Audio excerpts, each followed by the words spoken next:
Good morning बच्चों, आज हम डिस्कस करेंगे कॉन्ट्रैक्ट्स लॉ और मेनली इसका मैथमेटिकल पोर्शन, न्यूमेरिकल्स कैसे लगाए जाते हैं। न्यूमेरिकल्स हमने लिख दिया है फॉर्मूला जिससे का आप यूज करेंगे और न्यूमेरिकल सोल्व करेंगे। और उससे पहले मैं कुछ थ्योरी है कॉन्ट्रैक्ट्स लॉ के बारे में आपको ये बता दूं। तो कॉन्ट्रैक्ट्स लॉ मेनली कब स्टडी किया जाता है? Contracts law mainly deals with the study of molar conductivity at infinite dimension for weak electrolytes। इसके केस में डिस्कस किया जाता है वीक इलेक्ट्रोलाइट्स के केस। वीक इलेक्ट्रोलाइट के केस में क्यों? क्योंकि स्ट्रॉन्ग जो इलेक्ट्रोलाइट होता है, स्ट्रॉन्ग इलेक्ट्रोलाइट जो होता है वो कंप्लीटली क्या हो जाता है, 100% डिसोसिएट हो जाता है और उसका कंडक्टिविटी इजीली क्या होगा निकाला जा सकता था। लेकिन वीक इलेक्ट्रोलाइट के केस में जो कि 100% डिसोसिएट नहीं होता था, तो per unit volume weak electrolyte के केस में पर यूनिट वॉल्यूम के अंदर जो नंबर ऑफ आयन्स होते थे, नंबर ऑफ आयन्स थे वो बहुत ही कम थे, बहुत क्या थे, कम थे। इसीलिए वीक इलेक्ट्रोलाइट के केस में कंडक्टिविटी निकालना थोड़ा सा क्या था, इम्पॉसिबल था। और इस वाले केस को किसने डिस्कस किया? कॉर्नरॉक्स जो साइंटिस्ट था उन्होंने डिस्कस किया। क्या कहा उन्होंने कहा कि किसी भी इलेक्ट्रोलाइट के अंदर जो कैटायन और अनायन है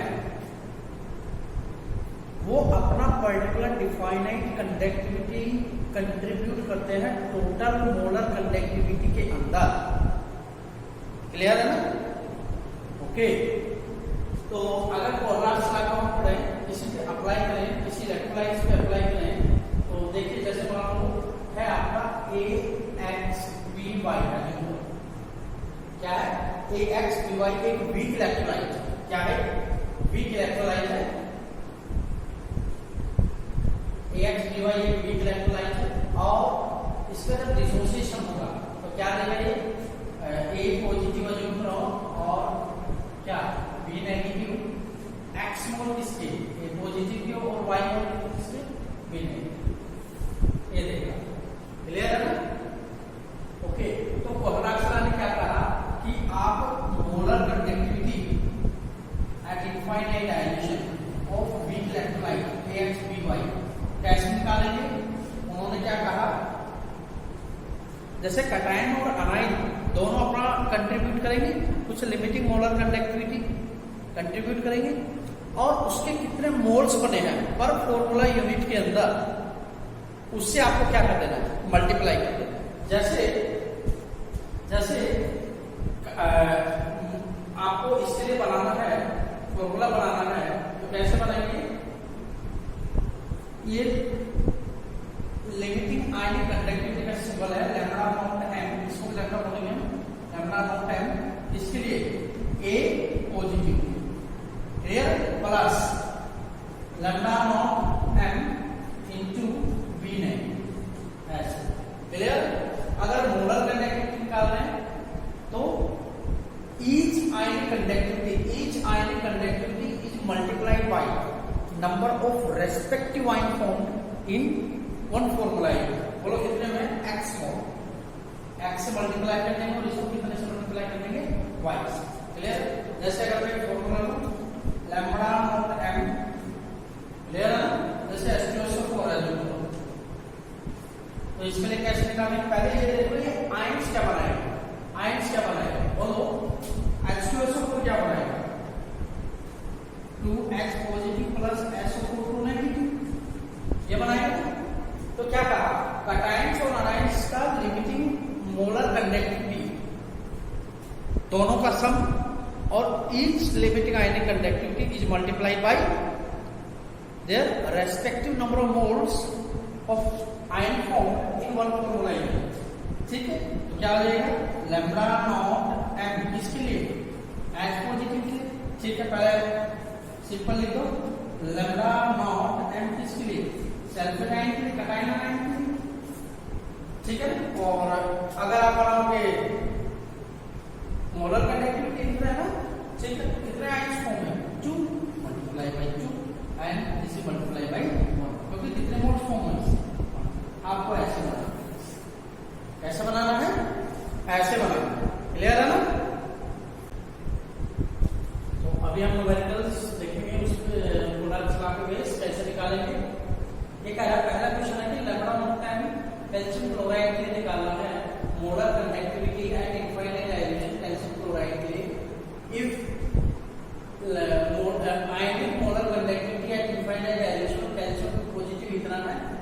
molar conductivity, ionic molar conductivity of chloride है इनफाइनाइट डाइल्यूशन इतना, इसके लिए निकालना। देखिए सबसे पहले आपको क्या करना है कि जो लैम्डा नॉट है कैल्शियम क्लोराइड के आपको निकालना है। तो सबसे पहले जिसके लिए निकालना होता है ना उसके आयंस बनाओ। कैल्शियम क्लोराइड के आयंस बनाओ। आयंस क्या देगा? एक तो कैल्शियम देगा, पॉजिटिव प्लस क्या देगा क्लोराइड। फिर ये देखो कितने आयंस देगा, कितने कटाइन कितने देगा, ये तो एक, और अनायंस कितने देगा, तो क्लियर है ना? ओके, अब कोलाक्स का क्या कहता है, लिमिटिंग मोलर कंडक्टिविटी निकालना है कैल्शियम क्लोराइड के लिए।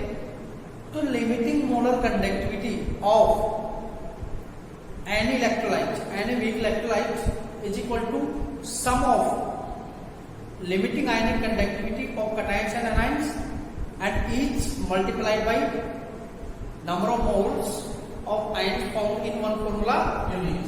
इसके लिए लिखो क्या, लैम्डा नॉट एम किसके लिए आ जाएगा, पहले कटाइन के लिए आएगा, कैल्शियम टू पॉजिटिव पहले लिख दो, बाद में उसको मल्टीप्लाई कर देना।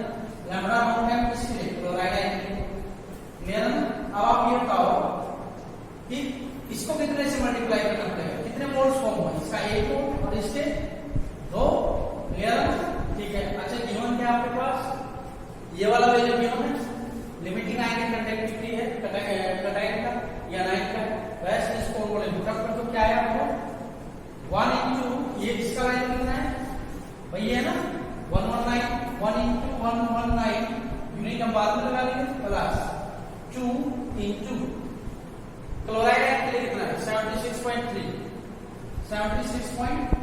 क्लियर है? सर यूनिट क्या है बताओ इसका, वैसे भी हमने यूनिट निकालना सिखाया था, याद कर सकते हैं, सीमेंट सेंटीमीटर स्क्वायर मोल इन मास, ये वाला यूनिट।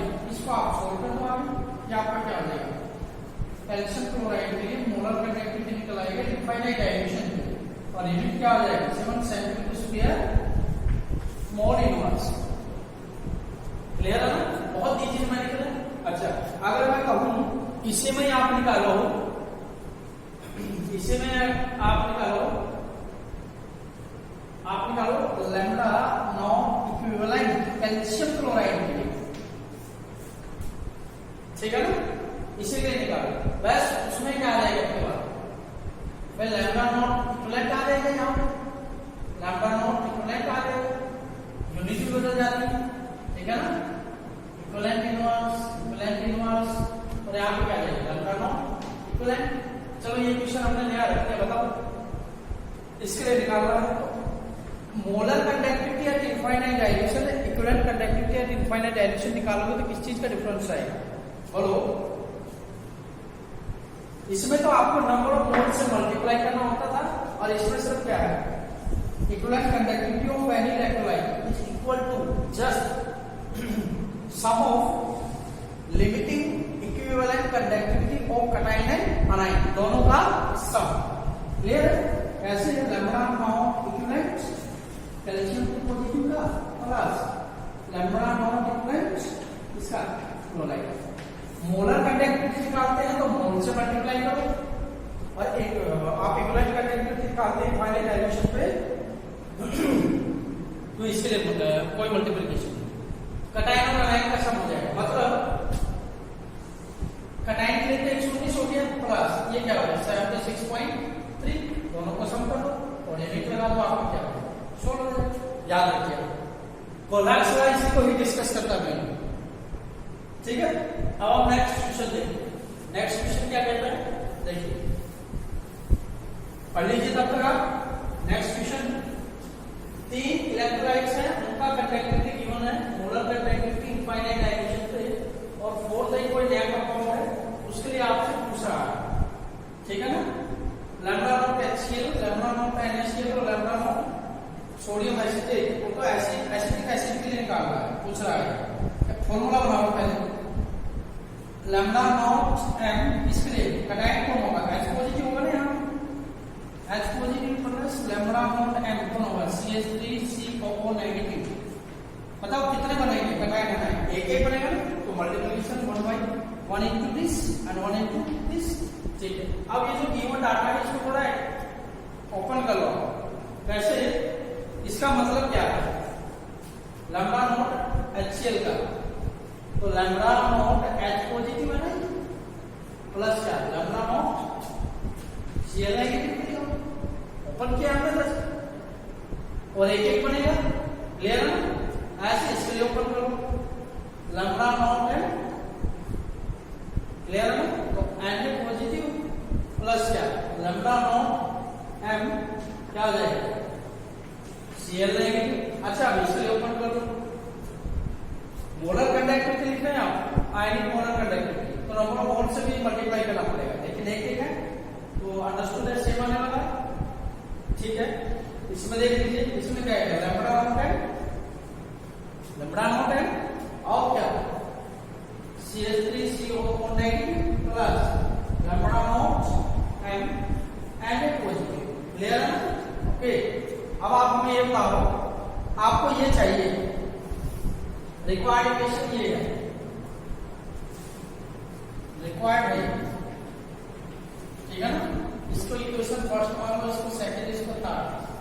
इक्वेशन 1 2 3 का आपको ऐसे यूज करना है, प्लस माइनस करना है कि आपके पास फोर्थ आ जाए। क्या करोगे, एक तो आपको लैम्डा नॉट M का चाहिए, हाइड्रोजन H पॉजिटिव का चाहिए, कहां से मिलेगा बोलो, पहले इक्वेशन से, ठीक है ना, और एसिटाइल कहां से मिलेगा, थर्ड से। तो ये तो पता लग गया, इक्वेशन 1 एंड 2 को 1 एंड थर्ड को क्या करना पड़ेगा, ऐड करना पड़ेगा, क्लियर है ना, ओके। जब इन दोनों को आप ऐड कर देंगे तो ये और ये आपका आ जाएगा जो चाहिए, लेकिन ये एक्स्ट्रा है Na पॉजिटिव और Cl नेगेटिव का आयनिक कंडक्टिविटी। तो सेकंड को क्या करोगे माइनस, तो 1 और 3 को जोड़ दो आप, सेकंड को क्या करना माइनस, क्या होगा बताओ भाई, माइनस करेंगे तो इससे तो ये कैंसिल हो जाएगा और इससे कौन कैंसिल हो जाएगा, ये तो और कौन बचेगा आपके पास, ये वाला बचेगा और कौन बचेगा, ये वाला। एग्जाम में आता है तो आपको ऐसे ही सोल्व करना, क्लियर है ना, दोनों लिख दो। अब यही ऑपरेशन इनकी वैल्यू भी लगा दो, 1 एंड 3 को क्या करना पड़ेगा, जोड़ना पड़ेगा ना, लैम्डा नॉट M CH3COOH के लिए क्या 4 to 5 प्लस 3 थर्ड के लिए 96, ठीक है ना, माइनस कितना 188, सोल्व कर दो इसको, यूनिट लगा दो बाद में सोल्व करने के बाद, 7 सेंटीमीटर स्क्वायर मोल इन मास, 7 सेंटीमीटर स्क्वायर मोल इन मास, ये आपका सोल्व हो जाए। नेक्स्ट पार्ट हमारा थर्ड क्वेश्चन है, प्रोडक्ट्स ऑफ वेस्ट कैसे निकालेंगे। देखिए आप गिवन क्या है, क्वेश्चन लिख लीजिए पहले आप कि मोलर कंडक्टिविटी इनफाइनाइट एमिशन पे अमोनियम क्लोराइड का इतना है, अमोनियम जो ये सोडियम हाइड्रोक्साइड के लिए इतना है, इतना बचेगा, और सोडियम क्लोराइड के लिए इतना बचेगा, मींस 3 इलेक्ट्रोलाइट है, उनका मोलर कंडक्टिविटी इनफाइनाइट एमिशन पे दिया हुआ है, कुछ वैल्यू पे बोल रहा है।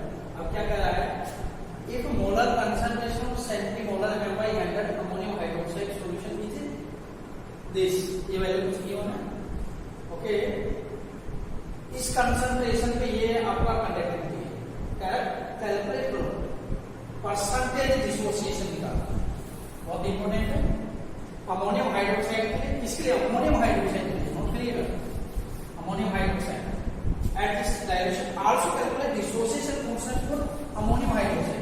अब देखिए क्या अमोनियम हाइड्रोक्साइड आपके पास ये नहीं, अमोनियम क्लोराइड है, सोडियम हाइड्रोक्साइड है, सोडियम क्लोराइड, मींस सबसे पहले हमें क्या निकालना पड़ेगा, देखो परसेंटेज डिसोसिएशन है और डिसोसिएशन कांस्टेंट है, तो परसेंटेज डिसोसिएशन है वो आता है अल्फा, अल्फा का मतलब है डिग्री ऑफ डिसोसिएशन, अल्फा का मतलब क्या होता है, डिग्री ऑफ डिसोसिएशन, ठीक है ना। अल्फा किस लिए निकालना है, अमोनियम हाइड्रोक्साइड के लिए निकालना है, फॉर्मूला क्या होता है, लैम्डा CM किसी पर्टिकुलर कंसंट्रेशन पर मोलर कंडक्टिविटी और lambda naught M infinite emission पर कंडक्टिविटी, क्लियर। ये तो पहला फॉर्मूला हमने जो निकाला था, दूसरा क्या था, डिसोसिएशन कांस्टेंट निकालने के लिए क्या था, K C, इसके लिए बोलो अमोनियम हाइड्रोक्साइड के लिए C अल्फा का square minus 1 minus alpha, alpha क्या होता है, डिग्री ऑफ डिसोसिएशन, क्लियर है, फॉर्मूला आपके सामने, सोल्व करो बस इसका, ठीक है।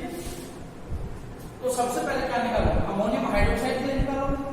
तो देखो अगर डिग्री ऑफ डिसोसिएशन आपको निकालना है तो इसका वैल्यू तो गिवन है, आपका ये गिवन है। आपको मोलर कंडक्टिविटी इनफाइनाइट डायरेक्शन में चाहिए, किसके लिए, अमोनियम हाइड्रोक्साइड। क्या चाहिए आपको, क्या चाहिए आपको, चाहिए लैम्डा नॉट एम, किसके लिए, अमोनियम हाइड्रोक्साइड के लिए। पहले फॉर्मूला बना लो, क्या होगा मतलब, कैटायंस अमोनियम हो जाएगा NH4 पॉजिटिव और अनाइन क्या हो जाएगा OH नेगेटिव। इनका कौन सा लिमिटिंग आएगी कंडक्टिविटी, इनफाइनाइट डायरेक्शन, ठीक है ना, यही है। अब ये बताओ मोलर कंडक्टिविटी मोल्स कितने फॉर्म होंगे, दोनों के एक फॉर्म होगा, यहाँ पे आप ऐसे लिखते हैं, क्लियर है ना, ओके। अब इसको देखो जरा, इसको सोल्व करो एक बार, ठीक है ना। अमोनियम हाइड्रोक्साइड के लिए निकालना है, कहाँ से मिलेगा, देखो जब आप प्रैक्टिस करेंगे तब आपको इजीली समझ आ जाएगा। यहाँ से अमोनियम मिलने वाला है, इसको इक्वेशन फर्स्ट मान लो, इसको सेकंड मान लो और इसको थर्ड मान लो, क्लियर है। तो अमोनियम तो कहाँ से मिल जाएगा, फर्स्ट से, और OH कहाँ से मिलेगा, सेकंड से। लेकिन जब आप इन दोनों को जोड़ेंगे तो NH पॉजिटिव और Cl नेगेटिव को अलग से मिलेगा इनका कंडक्टिविटी, इनका माइनस करने के लिए क्या करना पड़ेगा, इक्वेशन थर्ड क्या करना पड़ेगा, से माइनस करना पड़ेगा। तो क्या समझ रहा है, इक्वेशन 1 को जोड़ेंगे हम और उसमें से क्या लेस कर देंगे थर्ड। तो कौन सा ऑपरेशन लगाया, इक्वेशन 1 + 2 को हमने ऐड किया और फिर इन दोनों में से क्या किया, थर्ड को क्या किया, माइनस। यही ऑपरेशन इन वैल्यू पे लगाना है, क्या 129.8 प्लस 217.4, क्लियर है, माइनस 108.9। इसको जरा सोल्व करके बताओ, जो आपका मोलर कंडक्टिविटी इनफाइनाइट डायरेक्शन था 7 cm2 मोल, क्लियर है। इसको आप सोल्व करके बताओ जरा, क्या वैल्यू आएगी, सोल्व करके बताएंगे तो बोलो वैल्यू क्या आया,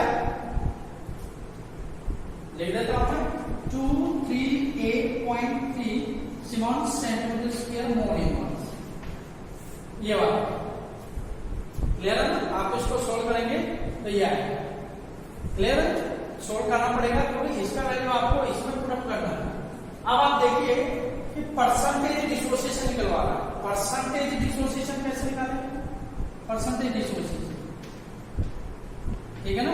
परसेंटेज डिसोसिएशन निकालने के लिए आपको क्या करना पड़ेगा, पहले अल्फा निकालना पड़ेगा, अल्फा निकालना, अल्फा NH4OH के लिए, बोलो इनफाइनाइट डायरेक्शन पे तो वैल्यू क्या है इसका 238.3 और किसी पर्टिकुलर कंसंट्रेशन पे, कौन सी कंसंट्रेशन, M/100 कितना है 9.33, क्लियर है ना। इसको जरा सोल्व करके बताओ, सोल्व करके बताओ,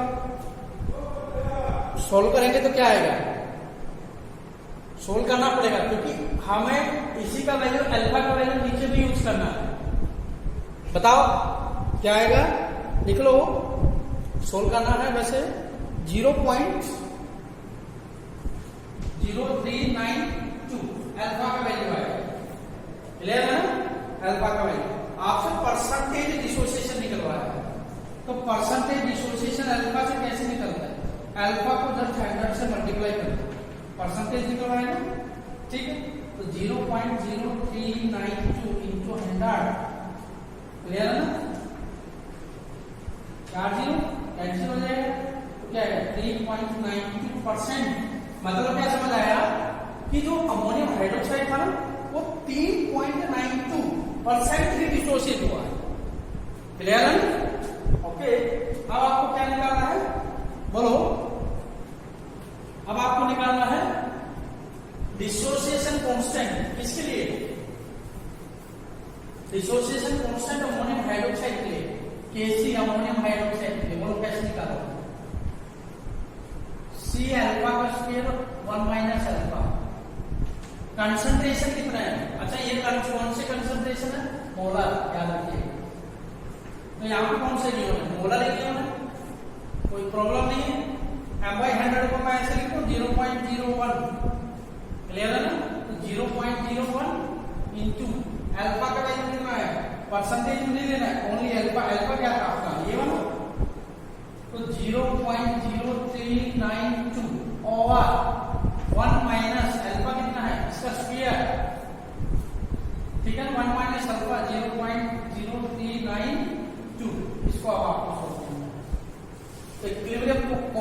डिसोसिएशन कांस्टेंट जिसको बोलते हैं हम, इसका वैल्यू निकालेंगे तो किसकी इक्वल आएगा लगभग?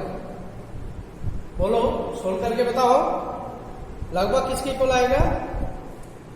1.599 into 10⁻⁻5 क्या आएगा?